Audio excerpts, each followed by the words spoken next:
आप सभी लोगों ने बचपन में अपने दादा दादी से ऐसी बहुत सारी कहानियां सुनी होंगी जिसमें एक राजा की 100 रानियां होती थी। क्या आपको उन बातों में कोई सच्चाई नजर आती है? खैर, उस समय तो आप होंगे नहीं, लेकिन आज के समय में भी राजस्थान में गजोधर लाल की 11 बीवियां थी। यार गजोधर, तुमने बेटे की चाह में 11 शादियां कर डाली। ये तो ऊपर वाले का शुक्र है कि तुम्हारी 11वीं बीवी से एक लड़का पैदा हो गया, वरना तुम तो रेलगाड़ी तैयार कर देते भाई। लेकिन दोस्त, इसका मतलब ये नहीं है कि मैं लड़कियों से नफरत करता हूँ। मैं लड़कों और लड़कियों दोनों से बराबर प्रेम करता हूँ। लेकिन मेरा बेटा अनिरुद्ध अब जवान हो चुका है, उसके लिए कोई लड़की हो तो बताओ। मेरी नजर में एक बहुत ही अच्छी लड़की है। चित्तौड़गढ़ में एक बहुत बड़े दर्जी हैं, उनका नाम काबिल शर्मा है। मुझे लगता है उनकी बेटी तुम्हारे अनिरुद्ध के लिए बहुत सही रहेगी। तो ठीक है, मैं अपनी बीवियों और बेटियों से बात कर लेता हूँ, फिर कल ही चलते हैं लड़की देखने। इतना बोलकर गजोधर अपने घर लौट आया। क्या बात है, आज आप बड़े खुश नजर आ रहे हैं। लगता है पापा अपनी 12वीं शादी करने की फिराक में है। पापा, 12वीं शादी करने के बारे में तो सोचना ही मत। अरे तुम लोग मेरी बात तो सुनो। मैं अपनी शादी के बारे में नहीं, बल्कि तुम लोगों के भाई की शादी को लेकर खुश हूँ। कल हम उसके लिए लड़की देखने चलेंगे। अनिरुद्ध, कल जल्दी उठ जाना। ठीक है बाबा। अगले दिन गजोधर अपने पूरे परिवार को लेकर लड़की के घर पहुंच गया। 2 दोस्तों को मिलाकर कुल 115 लोग थे। लड़की वाले हैरान हो गए। भाई साहब, आप मेरी बेटी को देखने आए हैं या सीधा बारात लेकर चले आए हैं? अरे भाई साहब, मेरे दोस्त ने आपके बारे में बताया था। ये सब मेरा परिवार है। क्या बात है भाई साहब, आपके अंदर स्टेमिना बहुत है। मुझे आपके दोस्तों ने बताया तो था, फिर भी मुझे यकीन नहीं था कि आज के जमाने में 11 बीवियां भला कौन पाल सकता है। मेरी बेटी तो धन्य हो जाएगी आपके घर जाकर। चाची, इसी बात पर हमारी होने वाली भाभी को तो बुलाइए। थोड़ी देर में उसकी बेटी पायल सर के ऊपर चुन्नी डालकर सबके लिए चाय नाश्ता लेकर आई। बहू ने तो इतने सारे लोगों का नाश्ता एक साथ तैयार किया है। अरे तुम्हारा सूट बेटा बहुत प्यारा लग रहा है। मैं 500 लोगों का खाना आराम से बना लेती हूँ, मुझे कोई थकावट नहीं होती। और ये सूट मैंने अपने हाथों से ही बनाया है। मैं कभी दूसरों के बनाए कपड़े नहीं पहनती। माँ, शादी के लिए जल्दी से हाँ कर दो। हमारी होने वाली भाभी तो कितनी अच्छी दर्जी है, हमारे लिए भी अच्छे अच्छे सूट बनाया करेंगी। दोनों परिवारों के बीच घंटों तक बातें हुई। गजोधर के परिवार को पायल बहुत पसंद आई। पायल को भी अनिरुद्ध पसंद आ गया और 1 महीने के अंदर दोनों की धूमधाम से शादी हो गई। क्या बात है बहू, इतना खूबसूरत राजस्थानी लहंगा तो पूरे राजस्थान में नहीं मिलता। लगता है कहीं बाहर से मंगाया है तुमने। अरे नहीं बहन जी, ये लहंगा तो मेरी बहू ने खुद डिजाइन किया है। इसका मतलब हमारी होने वाली बहू दर्जी है। दर्जी नहीं है आंटी जी, आज के जमाने में उसे फैशन डिजाइनर कहते हैं। दर्जी तो वो होता है जो एक जैसे कपड़े बनाता है, लेकिन हमारी भाभी हर बार एक नया डिजाइन बनाती है। तो इस तरह पूरे गांव में रौनक हो गई। पूरा गांव जानने लग गया कि पायल एक बहुत अच्छी दर्जी है। लगता है कोई लालच है तुम लोगों को अपनी भाभी से। माँ, कैसी बातें कर रही हो? भाभी, हमने अभी तक आपसे कुछ मांगा? अरे नहीं सासू माँ, मेरी नंदे तो इस दुनिया की सबसे प्यारी नंदे हैं। इन लोगों ने मुझसे अभी तक कुछ भी नहीं मांगा। खैर, रात में अनिरुद्ध और पायल की सुहाग रात थी। पायल, तुम इतने बड़े परिवार को देखकर घबरा तो नहीं रही हो? तुम्हें अच्छा तो लग रहा है ना? अभी तक मेरे परिवार में सिर्फ मैं और मेरे पिताजी थे। इतना बड़ा परिवार तो मैंने पहली बार देखा है। मुझे बहुत अच्छा लग रहा है बड़े परिवार में आकर। सच कहूँ तो मैंने आपको देखकर हाँ नहीं कहा था, बल्कि इतना बड़ा परिवार देखकर शादी के लिए हाँ किया था। इसका मतलब मैं तुम्हें पसंद नहीं हूँ? अरे मैं तो मजाक कर रही थी। खैर, अगली सुबह उसकी सभी नंदे नाश्ता करके कॉलेज चली गई। प्रिंसिपल ने सभी लड़कियों को एक साथ कॉन्फ्रेंस रूम में बुलाया और कहा, इस बार हमारा कंपटीशन राजस्थान के बहुत बड़े कॉलेज के साथ है, लेकिन इस बार फैंसी ड्रेस कंपटीशन में तुम 100 बहनें पार्टिसिपेट नहीं करोगी। सर, ऐसा क्यों कह रहे हैं आप? हम इस बार पार्टिसिपेट जरूर करेंगे और देखना, हम ही जीतेंगे। देखो, हर बार मैं तुमको मौका देता हूँ, लेकिन तुम लोग हमारे कॉलेज की नाक कटा देती हो। अरे जीतना तो छोड़ो, दूसरे और तीसरे नंबर पर भी हमारा कॉलेज नहीं है आज तक। लेकिन सर, हमें एक आखिरी मौका दीजिए। इस बार हमारे कॉलेज का नाम नंबर 1 पर होगा, ये मैं आपको गारंटी के साथ कह रही हूँ। सॉरी, मैंने तुम लोगों को बहुत मौके दिए, पर इस बार मैं चांस नहीं ले सकता। सभी अपना उदास मन लेकर घर वापस लौट आए। पायल ने उनका उदास चेहरा देखा और पूछा, क्या हुआ? मेरी हंसती खेलती नंदों के चेहरे से मुस्कान अचानक कहाँ गायब हो गई? उसकी नंदों ने सारी बात पायल को बताई। चिंता मत करो, इस बार फैंसी ड्रेस कंपटीशन तुम लोग ही जीतोगी और मैं तुम सभी के लिए खुद अपने हाथों से ड्रेस डिजाइन करूंगी। क्या बात है भाभी, आइडिया तो बहुत अच्छा है, लेकिन दुख की बात यह है कि प्रिंसिपल ने हम लोगों को मौका ही नहीं दिया। जब घी सीधी उंगली से ना निकले तो उंगली कभी कभी टेढ़ी भी करनी पड़ती है। तुम सब मेरी बात ध्यान से सुनो। पायल ने उन सभी को प्लान समझा दिया। उन सभी तरीकों के लहंगे पायल ने 1 महीने के अंदर बनाकर तैयार कर दिए। क्या बात है भाभी, आपने तो पूरी धरती के कल्चर हमारे लहंगों में डाल दिए। इससे सिर्फ हमारे कॉलेज का ही नहीं बल्कि हमारी इंडिया का भी नाम पूरे वर्ल्ड में फेमस हो जाएगा। आपको तो ऑर्डर पर ऑर्डर मिलने लगेंगे। मुझे ऑर्डर्स नहीं चाहिए, मैंने तो बस ये तुम सभी लोगों के लिए किया है। बस एक बार किसी तरह तुम लोग स्टेज पर ये सभी लहंगे पहनकर परफॉर्म कर दो, फिर देखना तुम सभी लोगों का नाम पूरी दुनिया जानने लगेगी।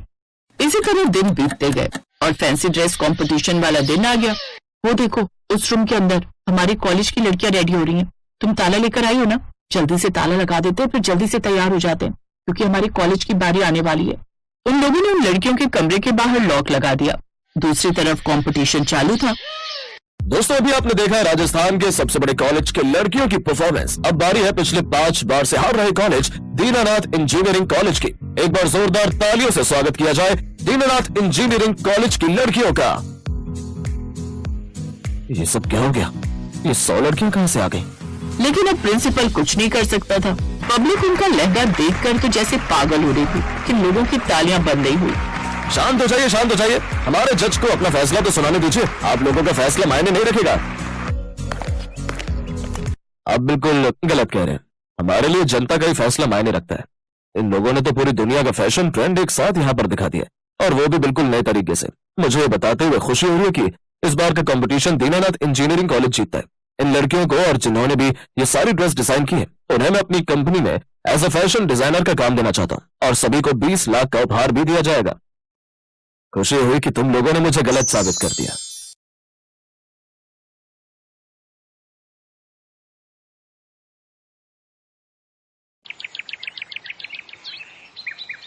रामपुर मोहल्ले में एक बड़े से घर से सुबह 4 बजे ही आरती की आवाज पूरे मोहल्ले में गूंजने लगती थी। ये सुनकर पड़ोसी कहने लगे, वाह वाह, क्या कर्म किए हैं इस ललिता देवी ने, जो से 36 गुणों वाली 36 बहुएं मिली, और सब की सब एक से बढ़कर एक है। ना जाने क्या कर्म किए होंगे उसने। राज रानी की पूरी 36 बहुएं थी। वो सुबह रोज 4 बजे भगवान की पूजा से शुरू होती थी। अरे माँ जी, उठ गई आप? सच में मैं बड़ी ही भाग्यशाली हूँ। मैंने तो कभी सपने में भी नहीं सोचा था कि मेरे घर में सुबह तड़के 4 बजे की आरती होगी। इसके बाद सभी बहुएं घर के कामकाज में जुट गई। अरे बहुओं, ये तुम दोनों इतनी सुबह सुबह कहाँ से सब्जी ला रही हो? अभी तो कोई ठेले वाला खुला भी नहीं होगा। माँ जी, बाजार जाकर भला कौन ही बासी सब्जियां लाएगा? ये तो हम मोहन भाई से खरीद कर लाइए। वो सुबह तड़के जाकर अपने खेत से हरी हरी ताजा सब्जियां तोड़कर लाते हैं ना, फिर मंडी में जाकर बेचते हैं। तो हम सीधा उनके खेत से ही खरीद लाई। देखो तो कैसे एकदम हरी ताजा फ्रेश सब्जी है। कितनी अच्छी हरी भरी सब्जियां, करेले, तोरी, भिंडी और साग लाई हूँ। आपको कल से साग खाने का मन कर रहा था ना, इसलिए। वो ये बात कर ही रही थी कि तभी दूसरी बहू पूजा वहां आ जाती है। माँ जी, आप जल्दी से जाकर अब नहा लीजिए। आपके लिए पानी भी गर्म करके रख दिया है, साथ ही कपड़े भी प्रेस करके रख दिए। हाँ, तब तक आपके लिए गर्मा गर्म नाश्ता तैयार कर देते हैं हम। सच में तुम सबकी सब कितनी अच्छी हो, एकदम सर्वगुण संपन्न। मेरे तो भाग्य खुल गए जो तुम जैसी बहुएं मिली। मेरे तो वारे न्यारे हो गए। अब लता देवी नहाने चली जाती है। कुछ देर बाद जब वो लौट कर आती है तो खाने की टेबल पर उसके लिए 36 तरह के पकवान बनकर तैयार होते हैं। अच्छा, जरा टीवी भी लगा दो, खाना खाते खाते थोड़ा मनोरंजन ही हो जाए। लेकिन तभी लाइट चली जाती है। अरे ये क्या, बिजली चली गई। रुको, मैं अभी लैंप जलाती हूँ। फिर पूजा लैंप की रोशनी करती है, जिसकी रोशनी में एक बहू गाना गाती है तो कुछ डांस करने लगती है। अब सही से मनोरंजन हो रहा है ना माँ जी? हाँ हाँ, जब तुम जैसी बहुएं हो तो मनोरंजन कैसे नहीं होगा।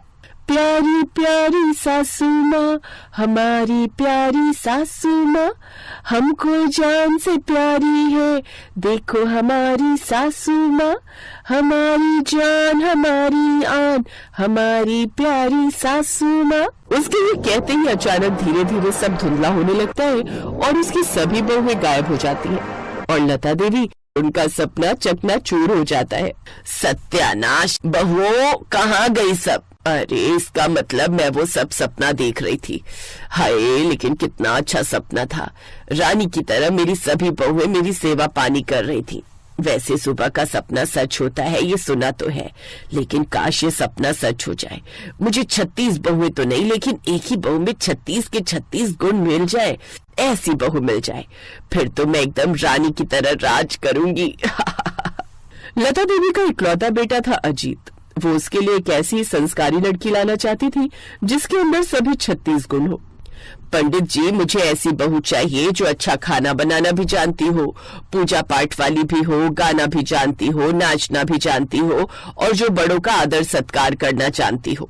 कुल मिलाकर ये मान लीजिए मुझे 36 गुणों वाली बहू चाहिए। आप जानती है ना, आजकल के जमाने में ऐसी लड़की मिलना संभव है। वो बिल्कुल ठीक कह रहा भाग्यवान, इसीलिए तो आज तक कवारा रह गया। अरे अब एक लड़की में सब मिलना मुश्किल है। हाँ माँ, एक में सिर्फ एक ही गुण मिलेगा और तुम ऐसा नहीं चाहती तो फिर मेरी 36 लड़कियों से शादी करवा दो जिन सब में हर एक गुण हो। चुप कर, 36 गुणों के लिए मैं 36 बहुएं ले आऊं क्या? अरे इतनी बहुएं रखेगा कहाँ? पंडित जी आप तो कोई एक ही लड़की बताइए। ये देखिए, ये रही 36 गुणों वाली लड़की निहारिका। इस लड़की की कुंडली साक्षात देविक कुंडली है, 36 गुणों वाली है। आपके बेटे का संजोग इसी के साथ है, खूब जोड़ी जमेगी दोनों की।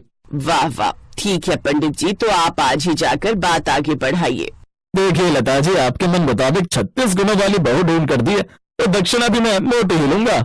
हाँ हाँ, चिंता मत कीजिए, मेरा इकलौता बेटा है, दिल खोल कर दक्षिणा दूंगी। अब सही से मनोरंजन हो रहा है ना माँ जी? हाँ हाँ, जब तुम जैसी बहुएं हो तो मनोरंजन कैसे नहीं होगा।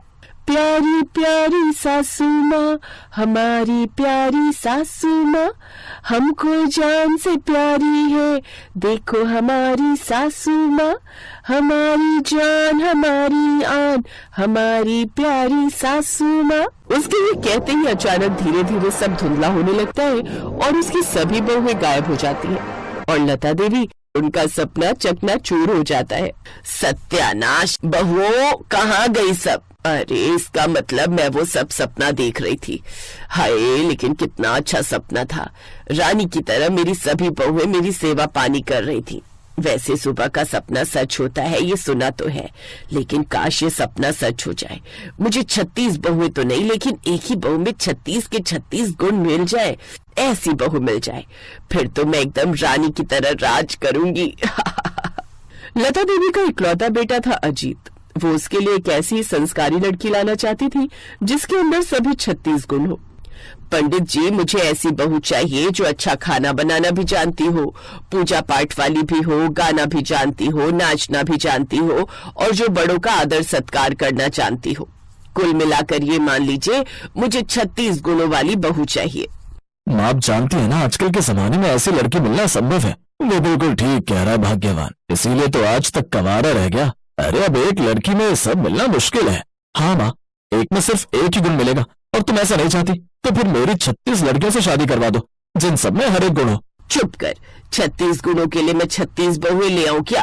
अरे इतनी बहुएं रखेगा कहाँ? पंडित जी आप तो कोई एक ही लड़की बताइए। ये देखिए, ये रही 36 गुणों वाली लड़की निहारिका। इस लड़की की कुंडली साक्षात देविक कुंडली है, 36 गुणों वाली है। आपके बेटे का संजोग इसी के साथ है, खूब जोड़ी जमेगी दोनों की। वाह वाह, ठीक है पंडित जी, तो आप आज ही जाकर बात आगे बढ़ाइए। देखिए लता जी, आपके मन मुताबिक 36 गुणों वाली बहू ढूंढ कर दी है तो दक्षिणा भी मैं मोटी ही लूंगा। हाँ हाँ, चिंता मत कीजिए, मेरा इकलौता बेटा है, दिल खोल कर दक्षिणा दूंगी। अब बात आगे बढ़ती है और देखने दिखाने की रस्म के बाद रिश्ता पक्का हो जाता है और निहारिका ब्याह कर अपने ससुराल आ जाती है। उसकी सास हाथों में थाली लिए उसके स्वागत के लिए खड़ी होती है। तभी वो बोलती है, उफ कितनी गर्मी हो रही है, अरे यार कोई एसी चला दो नहीं तो मैं बेहोश हो जाऊंगी। ये कहते ही निहारिका ने सर से घूंघट हटा दिया। ये देखकर पड़ोसन बोली, अरे ये क्या लता बहन, तुम्हारी बहू तो बड़ी बेशरम निकली, जो आते ही अपने सर का घूंघट निकाल कर बैठ गई। इसने तो अपनी मुंह दिखाई यही कर दी। अपनी बहू की करनी पर पर्दा डालते हुए लता लड़खड़ाते हुए बोली, हाँ हाँ तो क्या हुआ, वो सच ही तो कह रही है, कितनी गर्मी है यहाँ, बेचारी बहू का क्या हाल हो रहा होगा। तू भी न सरला, बस राई का पहाड़ बनाना जानती है, चल अब जा यहाँ से। आपने सुना नहीं चुगलखोर आंटी, माँ जी ने क्या कहा, आप जाइए यहाँ से। सरला वहां से गुस्सा होकर चली जाती है। छोड़ो बहू उसकी बातों को, अब तुम ये कलश गिराकर अंदर आओ। निहारिका उस कलश को इतनी जोर से लात मारती है कि वो कलश सीधा जाकर उसके ससुर के माथे पर लगता है। हे राम, मार डाला रे, मार डाला। सॉरी ससुर जी, वो गलती से लग गया। अच्छा चलो कोई नहीं, अब जाओ, जाकर तुम आराम करो, थक गई होगी। फिर कल सुबह तुम्हारी पहली रसोई की रस्म भी है ना। उस वक्त तो वो दोनों वहां से चले जाते हैं। फिर अगले दिन सुबह निहारिका कट स्लीव वाली वेस्टर्न ड्रेस पहनकर बाहर आती है। गुड मॉर्निंग माँ जी, कॉफी है? नहीं नहीं बहू, मैं कॉफी नहीं पीती, चाय ही बना दे मेरे लिए। मैं आपको बनाने के लिए कह रही हूँ। है लेकिन मैं क्यों बनाऊंगी, वो तो तुम बनाओगी ना, तुम इस घर की बहू हो। लेकिन मुझे तो कुछ बनाना आता ही नहीं है। नहीं आता? हे भगवान, ये तो मेरे साथ धोखा हो गया। 36 गुण वाली बहू मांगी थी, इसमें तो एक भी गुण नहीं है। तो जब तुझे चाय बनाना ही नहीं आता तो फिर खाना बनाना तो आता ही नहीं होगा। पहली रसोई में क्या बनाएगी फिर? घंटा? हाँ माँ जी, मुझे सिर्फ पाउट बनाना आता है, सेल्फी खींचते वक्त बनाते हैं ना वो। सत्यानाश, इन आजकल की लड़कियों को ना तो चाय बनाना आता है और ना खाना बनाना, फिर आता ही क्या है पाउट बनाकर और जीभ निकालकर सेल्फी खींचना। बस उस पंडित को तो मैं छोड़ूंगी नहीं। 36 गुणों वाली बहू बताकर निकम्मी बहू पकड़ा गया। खैर, अब किया भी क्या जा सकता है। अब लता अपनी बहू को चाय बनाना सिखाती है। चल अब चीनी पत्ती डाल। कितनी डालू माँ जी? हे राम, एक काम कर, पूरी बर्नी ही उड़ेल दे, पानी उबल गया है। ठीक है माँ जी। निहारिका सच में पूरी बर्नी ही उसमें उड़ेल देती है। हे राम जी, ये बिन पेंदी का उल्टा लोटा मेरे ही पल्ले पड़ना था। बहू तू ये सब छोड़ और बाहर जाकर साफ सफाई का काम कर, खाना मैं बना लूंगी। जो हुकुम माँ जी। अब लता देवी खुद ही खाना बनाने लगती है और निहारिका बाहर साफ सफाई का काम करने लगती है। लेकिन जब लता बाहर आई तो अपनी बहू को झाड़ू लगाता देख माथा पकड़कर बैठ गई। अरे बहू, मैंने तुझे झाड़ू लगाने के लिए कहा था, बैट बॉल खेलने के लिए नहीं। ला दिखा मुझे झाड़ू। देख ऐसे लगाते हैं झाड़ू, ले अब तू भी लगा। जी माँ जी। फिर अगले दिन, हे राम बहू, ये क्या किया, पूरा जग भरकर इस आटे में उड़ेल दिया। अब इसमें थोड़ा सूखा आटा डाल। इसी तरह वो अपनी बहू को हर काम बारीकी से सिखाती है। ऐसे 3 महीने बीत जाते हैं। एक रोज, अरे रसोई बनाने में देरी हो गई, जल्दी से खाना बना लेती हूँ। तभी निहारिका अपनी सास का हाथ पकड़कर उन्हें डाइनिंग टेबल तक ले जाती है। ये सब किसने बनाया बहू? माँ, ये सब आपकी बहू ने अपने हाथों से बनाया। अब तो आप मान गई ना, आपकी बहू अब 36 गुणों वाली बहू बन गई है। ये सुनकर लता देवी की आंखों में आंसू आ जाते हैं और वो नम आंखों से बोलती है। जीती रह बहू। आपका बहुत बहुत शुक्रिया माँ जी, जो आपने मुझे हर काम अच्छे से सिखा दिया और अपनी इस बहू को 36 गुणों वाली बहू बना दिया। निहारिका के ससुराल वाले उसके हाथ का बना खाना खाकर बहुत ही खुश होते हैं। अब निहारिका भी 36 गुणों वाली बहू बन जाती है और सबका खूब ख्याल रखती है।